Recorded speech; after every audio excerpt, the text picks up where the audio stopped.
Bonjour et bienvenue dans Night, Pluie d'étoiles. C'est maintenant le neuvième épisode et je suis Orion avec nos héros qui sont en voyage et ils ont fait une mauvaise rencontre dans les bois. Mais d'abord, Silas va nous faire un petit résumé de la session précédente. Ouais. On t'écoute. Alors, merci. Rappelez-vous, que s'est-il passé lors du 8e épisode? Alors que le groupe était coincé dans ce bus plein à craquer, à la sortie de Paris, bloqué par une colonne de blindés menée par une jeune femme blonde, un officier d'Eurocorps, il a fallu commencer les tractations et c'est le commandant Forêt-Noire forcément qui s'y est collé. Au départ, la conversation semblait, confuse, voire, mal engagée et puis, soudainement, cette jeune femme s'est dirigée vers notre bus. Heu, Très rapidement, elle a déclaré chercher quelqu'un. Forcément, il ne pouvait être autre que notre, jeune étudiante russe, notre célébrité locale, Irina, qui a dû décliner son identité et qui s'est vue, particulièrement mal accueillie, en France par, cet officier d'Eurocorps. Voilà, lui intimant, lui disant que sa seule présence rendait la défense de Paris encore plus difficile qu'elle ne l'était actuellement. Il a eu le don de la piquer au vif.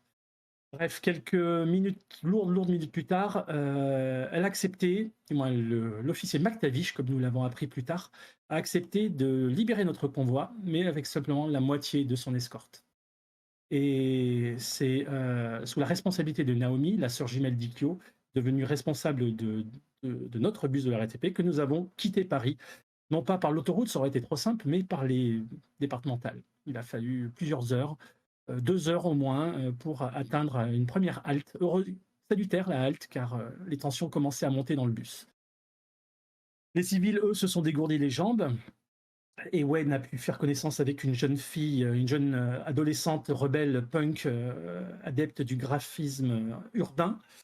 Et les militaires, eux, ont eu droit à un petit briefing et un premier ordre de mission pour la jeune recrue Ikkyo et 2 autres novices, aller faire, vérifier le périmètre de garde, du moins de protection dans les bois. Mauvaise idée en soi.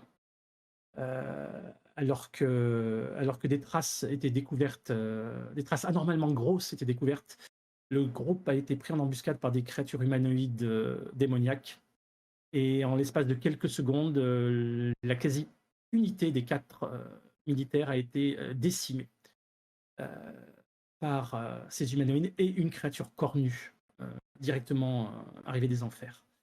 Ikkyo, a survécu in extremis et est revenu en hurlant près du camp, au moment où, Irina venait de discuter à nouveau de son cher père avec, les officiers du camp. Et alors qu'elle intimait l'ordre à tous de remonter dans les bus, récupérant Ewen au passage, le sol se mit à trembler, mettant en péril la sécurité du camp tout entier. Merci. Merci pour ce petit résumé et je vous propose générique.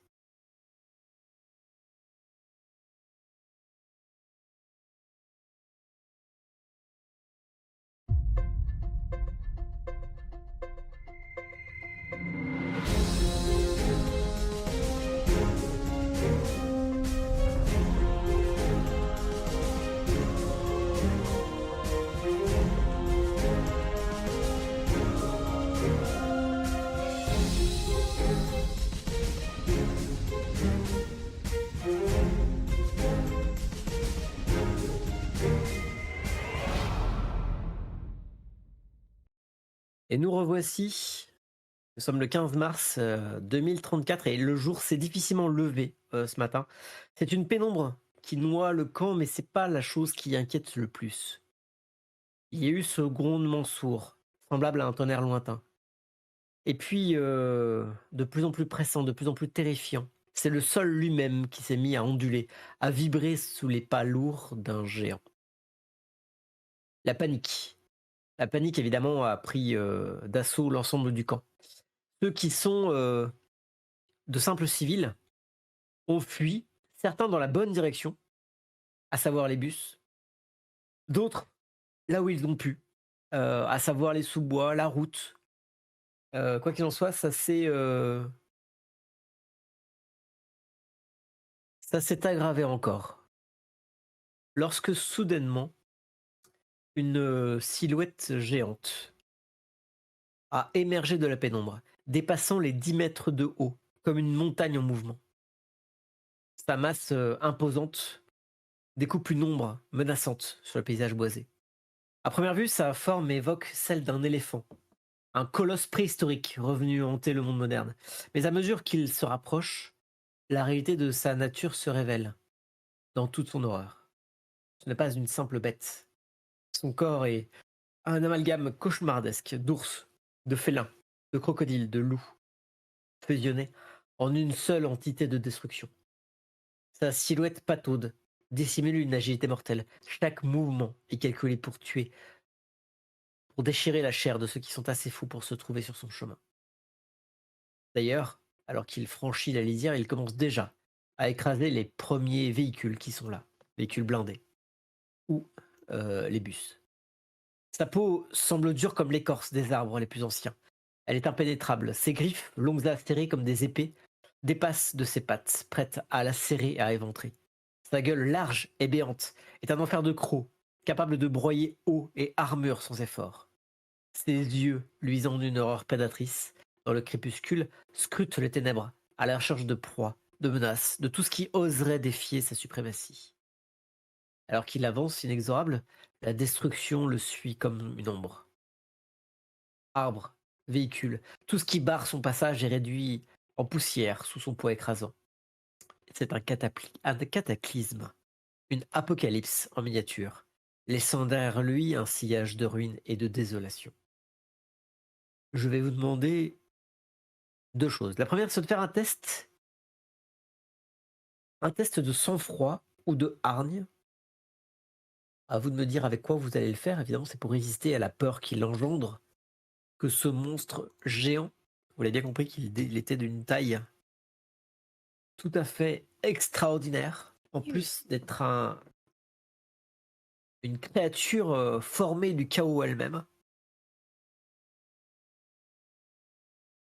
Ok. Ah ouais. C'est un jet d'espoir ou c'est vraiment un jet combo Non, c'est pas un jet d'espoir, c'est un jet combo hargne ou sang-froid, plus ce que vous voulez en lien avec la scène. Ok. Arne et instinct pour moi. Oui, moi c'est pareil. Instant survie. Ouais, je pense que ça va être pareil chez moi.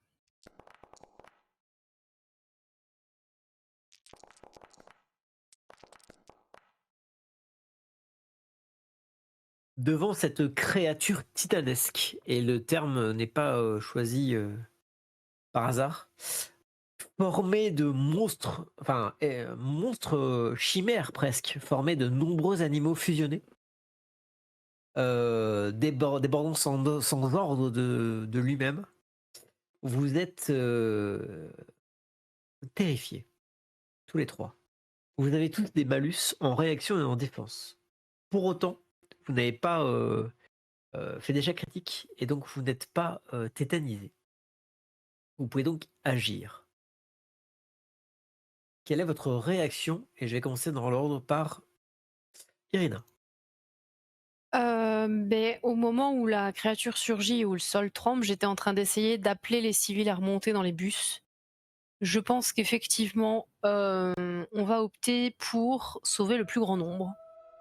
Et donc, mon idée, c'est de faire rentrer les civils le plus vite possible dans les bus et de démarrer les bus en trombe et on laisse derrière nous tout ce qui n'est pas assez rapide pour survivre. C'est moche, mais là, je suis pragmatique. Il faut sauver le plus grand nombre. Donc tu commences à donner des ordres de façon très directive. Je vais te demander un C'est ça. test d'aura. Oui. Alors, ça va être aura avec parole, parce que je braille des ordres en fait, en espérant que la majorité des gens vont me comprendre et me suivre. Ok. Et en fait, personne ne comprend l'anglais, donc voilà. Alors, peut-être qu'ils comprennent l'anglais, mais ils sont dans tous les cas terrorisés par ce qui se passe. Et donc, ils te perçoivent peut-être même pas. Hein. Tu es en train de brailler au milieu, en train de donner des ordres, mais personne t'écoute parce que la menace est beaucoup trop forte. Ok. Tout le jour. Et ouais. Moi, j'avais commencé à essayer d'organiser, pareil, les gens de mon côté. Irina a confirmé la chose qu'il fallait envoyer le plus de monde dans les bus. Ni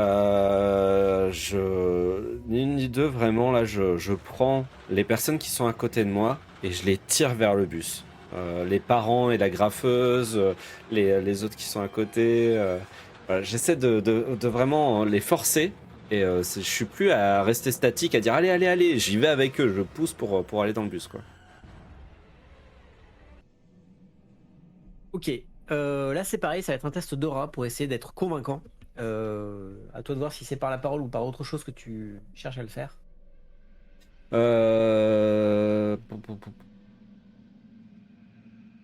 C'est contre moi parce que c'est pas mes stats, mais je vais y aller avec la force pour aller avec ce que je disais.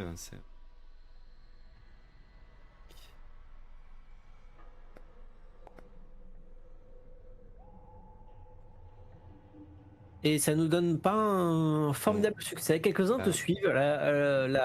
La tagueuse vous accompagne, enfin t'accompagne. Alors, c'était pas son bus initialement.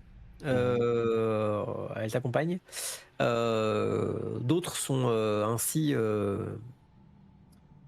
guidés par toi, mais la majeure partie en fait soit va dans des bus, soit s'éloigne. Il semble pas avoir de prise sur eux tellement ils sont paniqués. Ikkyo, Ok. tu es blessé. Dis-moi, tu voulais réagir, pardon, Ewan. Non, je disais ok. Ikkyo, tu es blessé, tu es en piteux état. Que fais-tu? De toute façon, je me retourne pas déjà. Hein. J'entends le sol trembler. Je me retourne même pas. Est-ce que les blindés tirent sur moi, sur ce qui est derrière moi? Alors, pour l'instant, ils sont en train de rejoindre leur véhicule pour se préparer. D'accord. Ok. Bon, bah moi, du coup, voilà, je respire à peine. Hein. Je cours, je bondis, je vole même s'il faut. Mais voilà, je me précipite le plus vite possible, le plus loin possible de cette chose. Si mon bus malheureusement est pas le plus éloigné, eh bien j'irai vers le bus le plus éloigné. Parce que de toute manière, il va pas s'arrêter. Voilà. Ouais. Après, si je vois qu'il y a un. Vu que je cours, si je vois qu'il y a un véhicule léger qui est abandonné, ouais, qui n'est pas. Les militaires ne vont pas, je vais plutôt me diriger vers le blindé que vers un bus. Ok, donc il y a des. Alors, les véhicules sont, la plupart d'entre eux, occupés par des personnes. Maintenant, tu sais que comme les effectifs ont été divisés par deux, même si les véhicules aussi ont été Oui. divisés par deux, Ouais. certains n'ont pas encore rejoint leurs unités. Il y a des types avec des sacs de sable qui sont dérisoires face à la menace qui arrive. Mais ils tirent à la mitraillette, ils commencent à tirer à la mitraillette sur les bois. Eux, ils sont pas à côté de leur véhicule, donc il y a forcément un peu de place dans les véhicules. Tu fonces toi vers un véhicule blindé que tu vois à proximité. Il aurait une tourelle par hasard? Ça serait luxueux, mais oui, ils ont des toiles. Bon, parce que après, s'il y a une arme sur la tourelle et qu'il n'y a personne, je vais pas virer quelqu'un, hein, mais voilà.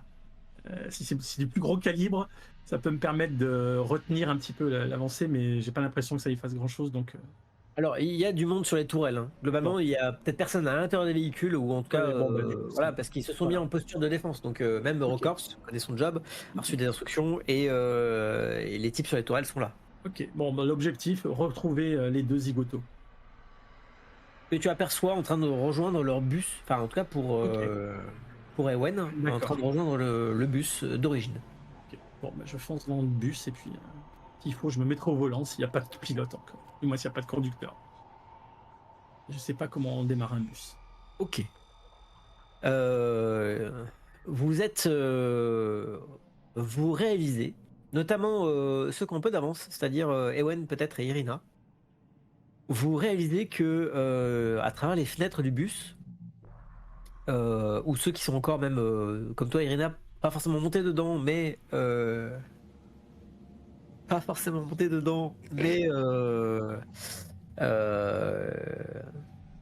attentifs à ce qui se passe, cet animal géant, ce titan, est en fait accompagné. Il n'est pas venu seul. Ah. Il est accompagné d'une horde de créatures toutes plus difformes les unes que les autres. Ce que j'ai décrit tout à l'heure, enfin pas tout à l'heure, ce que j'ai écrit la séance dernière à Silas, lorsque Ikkyo était dans les bois avec des créatures, certaines humanoïdes, d'autres plutôt animales, et bien ces Mhm. créatures-là sont là. Il y a des créatures qui font 3 mètres, il y a des créatures qui sont petites, 50 cm, mais très très nombreuses, qui glapissent, qui sautent, qui vocifèrent. Et c'est une marée en fait. C'est une marée. Hmm. Mais là où toi tu es plus vigilante encore, Yana, c'est le monstre qui avance. Ses yeux luisants fixent d'une lueur prédatrice une cible. Un véhicule blindé d'Eurocorps que tu reconnais parce que c'est celui du capitaine Forêt Noire. Est-ce qu'il l'a choisi au hasard ou est-ce qu'il sait que ce véhicule abrite le commandement de votre convoi? En tout cas, la créature, en quelques pas seulement, la rejoint. Et ce véhicule, qui est pourtant conçu pour résister aux assauts les plus violents, semble n'être qu'un jouet entre les pattes de cette abomination. Les soldats à l'intérieur hurlent, tu les entends hurler de là où tu es. Leurs armes paraissent dérisoires face à la masse imposante qui s'avance sur eux. Et la charge de l'animal, du géant, fait rouler le blindé. Ses griffes s'abattent sur le véhicule. Le métal gémit, se déforme sous la forme de l'impact. La force, pardon, de l'impact. À l'intérieur, tu entends les cris des soldats qui sont secoués, projetés contre les parois et soumis à la fureur du monstre. Et celui-ci pénètre de ses griffes le véhicule comme s'il était fait de papier. Les moteurs du véhicule blindé hurlent. Les alarmes sonnent dans tous sens. Mais rien n'arrête la destruction imminente. D'un mouvement brusque, le véhicule de la créature, celle-ci envoie s'écraser plus loin l'engin qui va rouler contre un bus, réduisant le véhicule blindé en une masse informe de métal tordu et de circuits brisés. Comme un enfant qui se débarrasse d'un jouet cassé, le monstre jette les restes du véhicule, désormais méconnaissables, avant de pousser un rugissement triomphant qui résonne à travers la plaine. Un avertissement sinistre. Quiconque oserait défier les forces primordiales qu'il incarne. Il faut avoir conscience, tous les trois, que vous êtes face à une montagne. Elle est 10 mètres de haut, c'est un immeuble qui se déplace, qui vous domine en fait, à chaque instant. Les bus commencent à démarrer pour certains, les véhicules ouvrent le feu, les chars commencent à tirer leurs obus. Pourtant, l'animal ne semble même pas trembler en recevant les chocs des obus et commence une œuvre méthodique en les détruisant un à un, ces chars. Ewen, que fais-tu? Si je peux arriver dans le bus, je vois s'il y a un chauffeur. S'il n'y a pas de chauffeur, je me mets à la place du chauffeur et je commence à démarrer le bus. Il n'y a pas de chauffeur dans le bus au moment où tu rentres. Je commence à démarrer le bus. Ok. Irina, tu es à la seconde. Tu es toujours dehors, en train d'observer ce qui se passe, en aboyant des ordres à des personnes qui sont complètement folles et paniquées. Que fais-tu? Voyant que le bus commence à démarrer, voilà, peu importe. Survivra qui survit, je vais sauter dans le bus moi-même en essayant de garder un peu mon sang-froid. Et ce que je vais faire, c'est que je vais garder la porte ouverte et essayer de choper les gens pour les ramener, même si le bus est en marche. Je sais que je suis une crevette, mais voilà, c'est plus fort que moi. Je vais essayer de sauver vraiment le plus grand nombre. Je pense que Ikkyo arrive complètement dératé comme un dingue. Je l'attrape, je le fourre dans le bus. Et tant que je peux, je vais essayer de monter des gens sur le bus. Ça marche. Fais-moi un test de force, base force. Dis à quoi tu es utilisé. Et bien à quoi tu es utilisé, il faut que ça soit cohérent avec la scène. Chaque succès que tu vas faire, c'est une personne que tu vas sauver. Ok. Et ben ce sera force avec dextérité pour ne pas me lâcher moi-même du bus. Je m'accroche D'accord. d'une main et de l'autre, j'essaie de ramener des Ok. gens. Fais ton test. En plus Ah! d'Ikyo, ce sont 3 personnes que tu parviens à hisser dans le bus, alors que Ewen en a démarré le contact et OK. est en train de fuir avec d'autres. Il y a quelques véhicules qui ont tenté de fuir en même temps que vous. Des bestiaux énormes, des sortes de boucs géants marchant sur 2 pattes, sont venus percuter le bus qui était devant vous, le faisant coucher. Ewen, tu dois forcément manœuvrer. Fais-moi un test de dextérité pour éviter de percuter le bus et potentiellement de faire. Allez. Ils sont encore porte ouverte en train d'essayer de choper des survivants. J'ai dextérité avec perception pour essayer de voir où est-ce que je peux aller. Ok.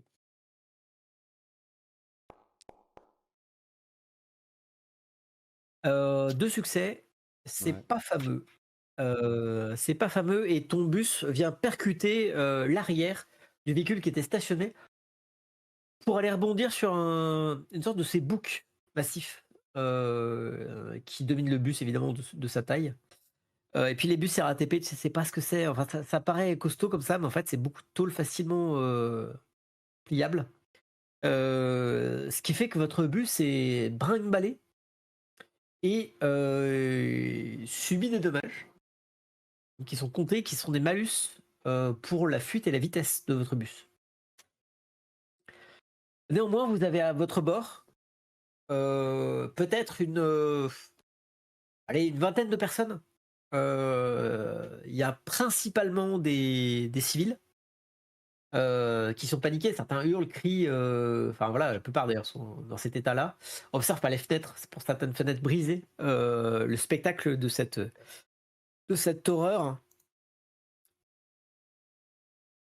Mais votre rapidité à décoller, pardon, votre rapidité à décoller vous éloigne de cette scène d'horreur.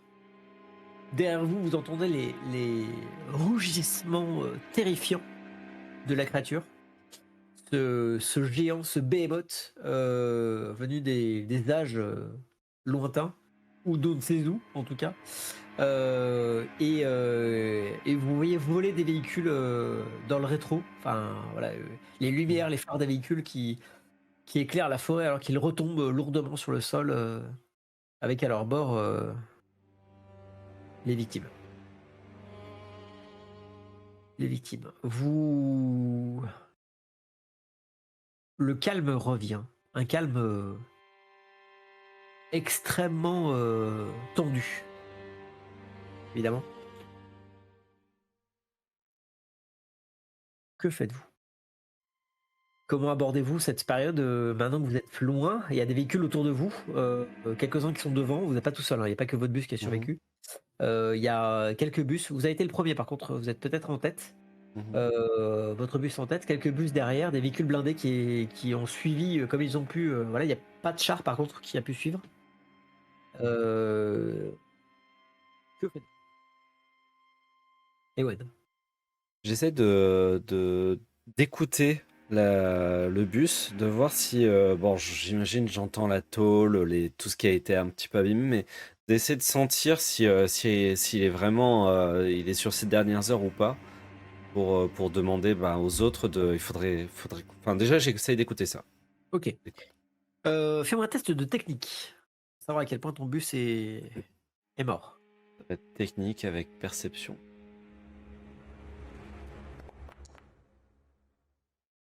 C'est un beau succès qui suffit pour déterminer que le bus peut rouler. D'accord. Il peut rouler, il lui reste assez d'essence, assez de matière autour des roues et du moteur pour rouler. D'accord. Par contre, il n'offre aucune défense. Si jamais Mhm. il y avait quelque chose, il pourrait vite être abîmé. D'accord. Par contre, vu le nombre de bus qui sont encore roulants derrière Mhm. toi, tu te doutes qu'il n'y a plus beaucoup de bus. Enfin, tu vois, vous n'avez plus le large convoi que vous aviez au démarrage. Désormais, vous n'êtes plus que quelques-uns. Enfin, quelques-uns. Tu comptes 3 bus avec le tien et 2 véhicules de l'armée. Voilà, on est loin de de la quantité au départ. Bien sûr. Ikkyo. Mais Ikyo, il est prostré. Il est sur les fauteuils, les sièges qui sont première, après derrière le conducteur. Recroquevillé sur la première banquette. Voilà. Des dégoulinants de sang, du moins de sueur, de sang, de larmes. Voilà. Pour l'instant, pendant au moins 20 minutes, il va pas dire un mot. Il est prostré, il est. Ok. Quant à toi, Irina. Ouais. D'abord, je vérifie que Wen est capable de conduire, qu'il n'est pas trop chamboulé et que ça va aller pour sereinement conduire, on va dire, le bus. Et quand je vois que c'est le cas, je vais faire le tour en fait des survivants du bus, voir dans quel état ils sont tous, de qui il s'agit, s'il y a des gens que je reconnais ou pas trop. Quand je vais arriver à côté d'Ikyo, je vois qu'il est prostré. Je me doute bien qu'il n'est pas en super forme.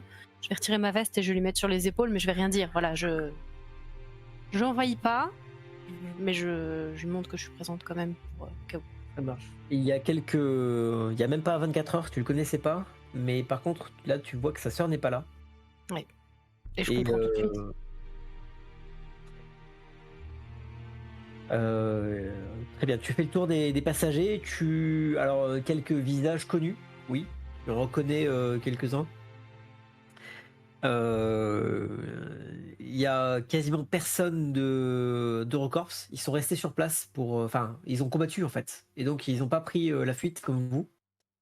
Ce qui explique que votre bus, en fait, ne compte. À part Ikeo, il n'y a personne d'Eurocorps dans le bus. La plupart sont restés sur place. Tu reconnais, même si tu l'identifies pas, la femme, la punk qui parlait Ewen. Elle a l'air d'être un peu paniquée parce que ses parents sont pas là. Ils sont pas partis dans le même bus qu'elle et elle cherche à la fenêtre à voir les autres bus, elle les voit pas. Et quand tu t'approches de ta ancienne voisine, elle est toujours endormie sous sa couverture. Mais incroyable, hein. Ça m'inquiète un peu pour le coup. Je vais chercher à savoir si elle est toujours en vie. Elle est toujours en vie. Ok. Elle pionce depuis. Ok. Elle pulse depuis, c'est ça, elle pionce depuis tout à l'heure. Même quand la créature s'est mise à hurler, même quand Ikkyo a traversé les bois en hurlant, même quand il y a eu des tirs de canon d'obus. En fait, quand tu t'approches de la couverture, quel est ton état d'esprit, Irina? En m'approchant de la couverture, Oui. je suis très inquiète. Parce que, alors, ça peut sembler complètement surréaliste, mais au milieu de toute cette horreur, etc., cette femme, c'est à cause de moi qu'elle est là. Donc, si elle y passe, c'est ma faute. Et là, ça va vraiment me ficher un coup. Donc, en approchant des couvertures, je suis très inquiète de voir l'état de la personne qui est dessous. Ok. Et en tirant la couverture, globalement, en fait, il est possible que tu découvres quelqu'un qui ne soit plus en vie. Parce que pour ne pas être réveillé quand le bus fait bombarder comme il vient de taper un autre bus, les cris, les hurlements, même à l'intérieur du bus, c'est impossible. Et lorsque tu tires la couverture, effectivement, sur le siège, elle ne l'a pas quitté, se trouve le corps immobile de Elodie, la jeune femme que tu avais embarquée. Je vais me permettre une petite image d'elle. Elle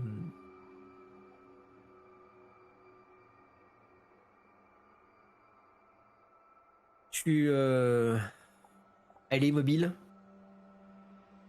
Tu vas pour prendre son pouls, peut-être, ou pour la secouer. Je pense qu'au départ, je vais effectivement prendre son pouls et voyant que je le trouve pas, je vais la secouer. Je vais la secouer un peu trop fort et je vais tout simplement tomber à genoux. C'est Alors, fin du monde. bah, ça se passe à peu près comme ça. Ouais. Tu prends son pouls. En fait, tu sens son pouls. Ah! Tu sens son pouls et en fait, Elle ouvre les yeux. Je sais pas si vous avez vu, je sais pas ce que vous voyez actuellement. Lapin blanc. Alors c'est pas ça que vous devriez voir, c'est ça que vous devriez voir. Ah, C'est pas la même. elle a un petit peu changé. Ouais. Alors, Euh, lorsqu'elle ouvre les yeux, en fait, elle se contracte. Elle pousse un reniflement qui n'est pas un reniflement normal. Elle fait un truc qui est une sorte de reniflement animal.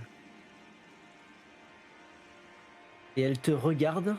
Tu vois dans ses yeux briller une lumière jaune. Il parlera tout à fait à Ikkyo quand il sera en état de l'apercevoir. Il y a toujours ces belles taches de rousseur sur le museau, mais par contre,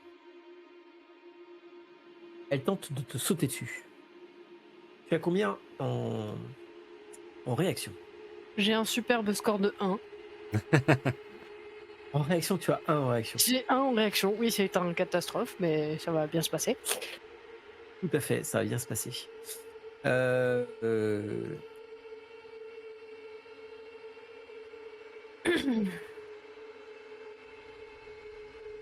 Donc tu as...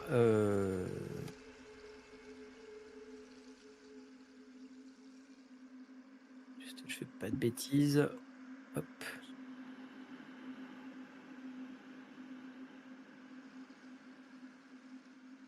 Elle se jette sur toi.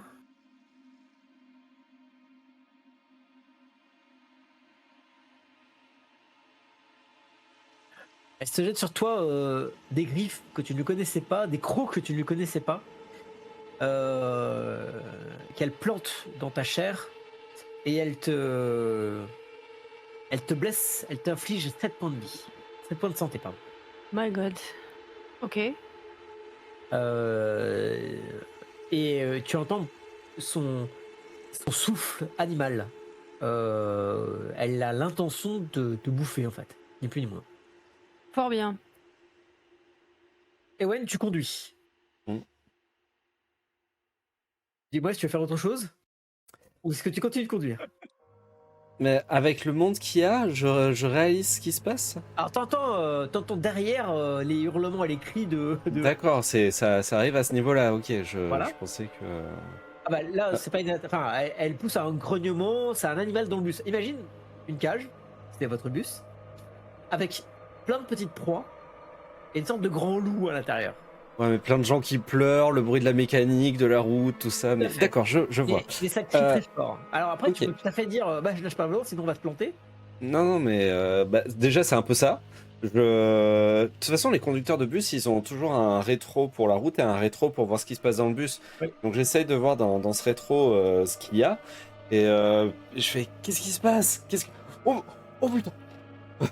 Oui, c'est à peu près ça parce que tu vois pas grand chose en fait. Tu vois des gens, tu vois passer quelqu'un qui bondit, mais tu vois des gens qui fuient, qui courent, qui crient, qui gesticulent. Ikkyo, que fais-tu? Je pense que j'ai entendu le raclement, le souffle, moi, la respiration rauque. T'as cru que c'était un cauchemar, mais non. Alors, mes poils se dressent et du coup, je vais venir. Ça va me sortir de la torpeur. Là, c'est l'adrénaline qui prend le dessus maintenant. Tu n'es pas très loin de cette créature-là, de cette Élodie transformée qui désormais est sur le dos de... Enfin, même pas sur le dos, sur le ventre d'Irina. Je vais sauver Naomi. Là. Je me précipite pour sauver Naomi. Ok. Fais-moi un test dans ce cas de combat. Ce sera combat avec hargne, je pense. Parce que là, j'y vais à coups de poing, à coups de pied. En fait, qu'elle soit enceinte ou pas, voilà.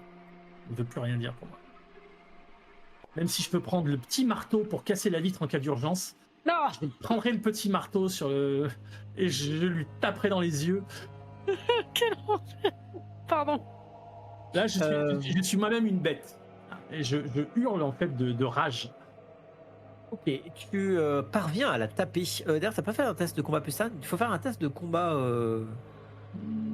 Alors. Ah oui, tu voulais un test de combat au corps à corps, j'imagine. Oui, et de combat à armes improvisées. Ah. Alors, non, est-ce que ça marche ça d'ailleurs Quand t'as pas de OD1 en force, tu vas pas lancer des lampadaires. C'est un test de combat classique. Il n'y a pas. Attends, si, quelque part. Alors. Il y a les armes standards. Et dans les armes standards, il doit y avoir des. Là, j'ai 2 en force. Hop, hein, je vérifie qu'il n'y ait pas mieux que ça, mais je crois que je vais te donner des coups. Voilà, je t'ai donné une arme particulière qui s'appelle les coups. Oui, voilà. Ok. Hop, voilà. Et là, tu fais ton jet de hargne plus combat. Voilà. Enfin, combat plus hargne. Tu as fait 5 succès.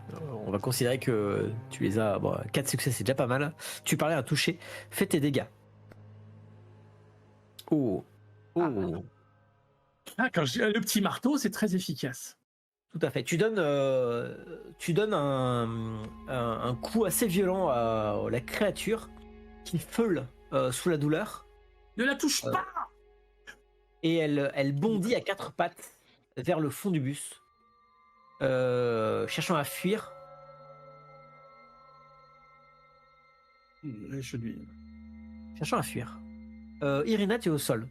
Tu es blessée. Oui. Que fais-tu? Je vais chercher à fuir à 4 pattes de l'autre côté. Vers Ewen Courage, qui tombe. fuyons. Voilà, c'est ça. Je suis sur le dos et je vais reculer précipitamment pour fuir. Ok. La créature t'ayant lâché, il n'y a pas de difficulté à ça. Par contre, au fond du bus, c'est la panique. Alors qu'évidemment, la créature s'enfonce, entre guillemets, parmi les survivants.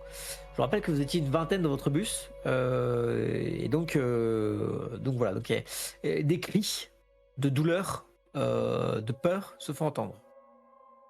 Ikyo. Ou sauf Ewen, tu me dis, hein, Ewen, si tu veux faire un truc par rapport à ton bus. Ouais, non, Tant que la bestiole arrive pas jusqu'à moi, j'essaye de conduire en ayant toujours un œil sur le miroir. Et si jamais je vois qu'elle se rapproche, je vais freiner d'un coup pour faire un mouvement. Et même si ça fait bouger tout le monde. Ok. Pour l'instant, elle se rapproche pas de toi parce qu'elle est au fond du bus et elle s'attaque à d'autres personnes qui sont là. Ikkyo. Oh bah, je vais continuer. Hein. Je sors mon petit crucifix qui est dans ma poche, toujours avec moi. Bon, je vais pas sortir ma Bible. Hein. Je dois plus l'avoir d'ailleurs. Et en fait, je vais commencer à sortir les phrases que je connais. Je parle pas tellement bien latin, mais je connais certaines procédures. Je vais lui admonester certaines prières tout en avançant, en pointant mon crucifix et en lui hurlant des Vadé retro Satanas dans le genre, pour tenter d'être le plus impressionnant possible pour la pousser vers le fond du bus et qu'elle finisse peut-être par sauter d'elle-même par une fenêtre cassée. Ok. Et sinon, Vraiment, j'essaierai de la foutre dehors. c'est ce qui va se passer en fait. Quand elle va voir que tu viens au contact avec ton petit marteau brise-glace, elle est peut-être pas intelligente, mais en tout cas, elle a des instincts bestiaux. Et elle fonce, elle utilise une fenêtre qui était brisée pour quitter le bus et disparaître dans la nuit. Laissant derrière elle, évidemment, une victime blessée qui pisse le sang. D'autres victimes terrorisées et globalement, à l'intérieur du bus, une panique générale. Voilà. D'ailleurs, ça se bouscule. Il y a quelqu'un qui vient Ewen, qui monte jusqu'à toi et qui te tient le bras, évidemment, t'es en train de conduire, qui te tient le bras. Faut s'arrêter là. Hein. On peut pas, on est tous en train d'avancer vers la destination. Non, faut s'arrêter. Mais- Il y a des blessés, faut s'arrêter. Bah, Faut aller à l'hôpital. Mais il n'y a pas d'hôpital, regardez autour de vous. Calmez-vous, reprenez votre place. Je m'adresse aux autres, aidez-moi à le mettre à côté là. Et on est obligé de continuer à avancer. Et j'essaye de convaincre cette personne que de toute façon, là, on est obligé de se débrouiller. On n'a plus de militaires avec nous. On n'est plus que nous. Donc il faut qu'on avance. Fais-moi un test de sang-froid. Un test de sang-froid. Ouais. Regardez le contrôle de la situation par rapport à lui. parce que si tu rates ce test, difficulté 3, si tu rates ce test, il va t'arracher le volant des mains pour, Eh oui. voilà, parce que tu sais pas gérer la situation visiblement. Donc Pourquoi je tu peux fais pas sang-froid avec noter quoi? 3? Ah ouais, voilà. Donc je fais sang-froid avec parole. Voilà. Oh. Jamais été aussi soulagé que tu réussisses un jet. De même. Le gars,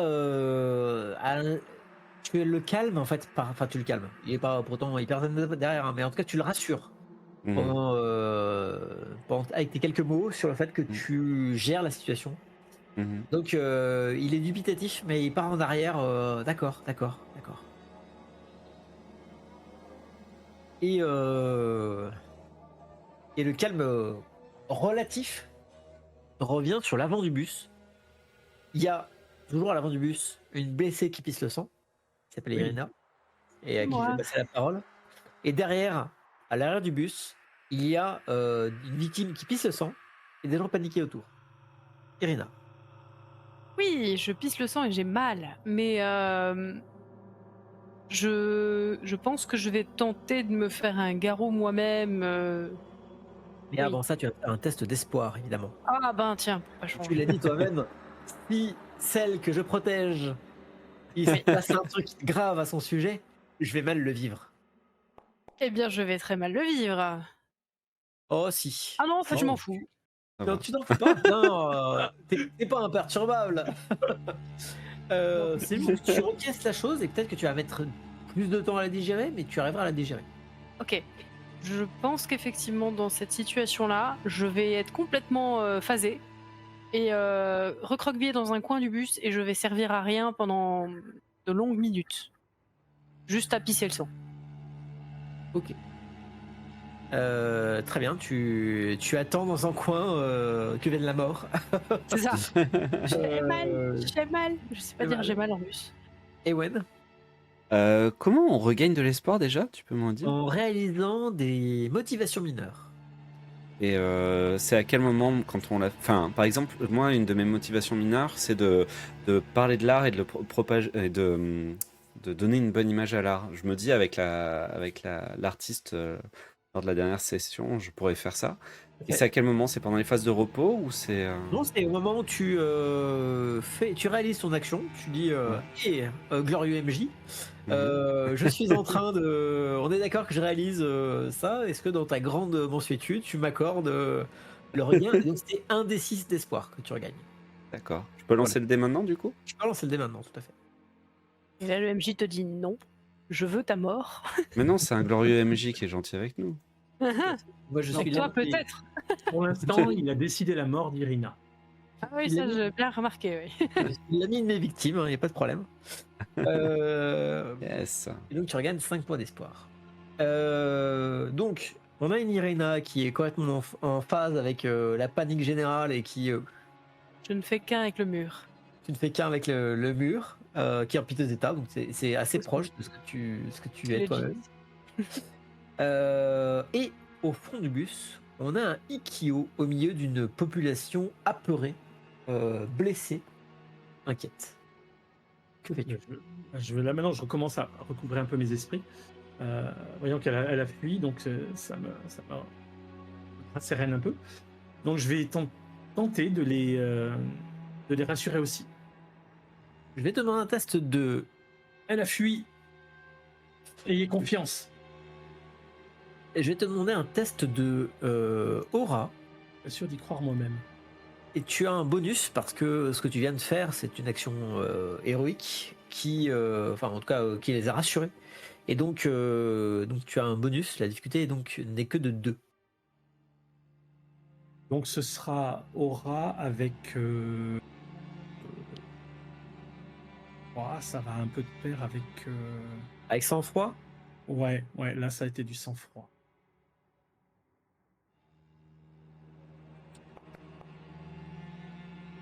Oh. Bon, en fait, je vais pas les rassurer du tout parce que il y a Naomi qui est en train de se vider de son sang à l'entrée du bus. toujours un peu perturbé. Donc, je vais, après tout, si je l'ai défendu, c'est pas pour rien, c'est pas pour la laisser crever, vider de son sang. Donc, je vais aller l'aider avant, même si au final, je me rendrai compte que c'est Irina. Il va retenter le garrot. Oh non. C'est clair. Le garrot, le retour. Mais tu l'étrangles là. Tout à fait. Donc, d'un Elle, air laconique, c'est la blessée qui est à côté de moi. Occupez-vous d'elle. Pas de patte. Ok, les personnes autour de toi ont été impressionnées par ce que tu as fait, mais pour autant restent paniquées, inquiets. Ouais. La fenêtre brisée, en fait, c'est aussi une ouverture vers quelque chose qui pourrait rentrer. Et donc, il y a un genre de mouvement inquiet que tu quittes lâchement pour te diriger vers l'avant du bus pour retrouver une Naomi Irina en piteux état. Quelques instants plus tard, Ewen, tu es toi à la conduite du bus. Tu entends un grésillement sous tes pieds. C'est pas un grésillement qui vient du bus, ça semble être un grésillement d'une radio. Je regarde, je prends. Et tu vois qu'en fait, effectivement, une radio a roulé, une radio peut-être du précédent occupant du siège, a roulé dans la précipitation ou peut-être dans la bataille, tu sais pas. Et il y a quelqu'un qui cherche à communiquer sur les ondes. Et ça capte. D'accord. Ah oui, on a vu les militaires s'en servir. Tout à fait. Il y a Ikio qui est à côté. Ikyo est en train de faire un garrot autour du cou d'Irina. Je suis pas très à l'aise à conduire déjà des bus comme ça, mais très bien, je prends la radio, j'essaie d'écouter, voir ce qui est dit et si ça vaut le coup que je participe à l'appel. Ça semble être un appel. Ça semble être un appel du sergent Devon, qui est dans l'un des véhicules apparemment qui vous suivent. Et il propose en fait un rassemblement pour compter les victimes, les vivants, les blessés et les ressources. Bien reçu, le bus en tête participe à l'arrêt. La suite, la prochaine fois.